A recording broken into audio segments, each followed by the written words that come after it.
আসসালামু আলাইকুম, সবাইকে শুভ সন্ধ্যা। আজকে আপনাদেরকে কিছু কথা বলতে চাই। আমরা যে ভাষা ব্যবহার করি, আমাদের এই ভাষার ভিতরে অনেক শব্দ আছে যেগুলো অন্য দেশের। ইংরেজ শব্দ আমরা প্রায় ব্যবহার করি, ইংরেজি শব্দ। এগুলো তো আমরা বলতে পারি না এখন যে দেশটা ইংরেজ হয়ে যাচ্ছে। পাকিস্তানি শব্দ আছে, উর্দু শব্দ আছে, আপনার হিন্দি শব্দ আছে, পর্তুগিজ শব্দ আছে, ওলন্দাজ শব্দ আছে, নানা রকম শব্দ আছে। এখন এই শব্দগুলো আসলো কোথা থেকে জানেন কি? বাংলাদেশ হওয়ার আগে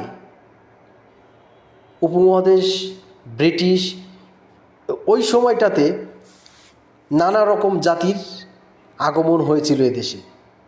ধীরে ধীরে আমরা সেখান থেকে তাদের সংস্কৃতি থেকে কিছু শব্দ আমরা রেখে দিই এবং সেটাকে আমরা ব্যবহার করতে থাকি এবং সেটা তখন আমাদের শব্দ হয়ে যায়।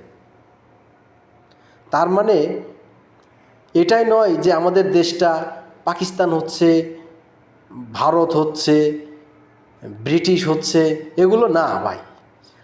একজন মানুষ দেখলাম যে ইনকলাব বাইরের দেশের শব্দ, এই শব্দগুলো কেন ব্যবহার করা হবে?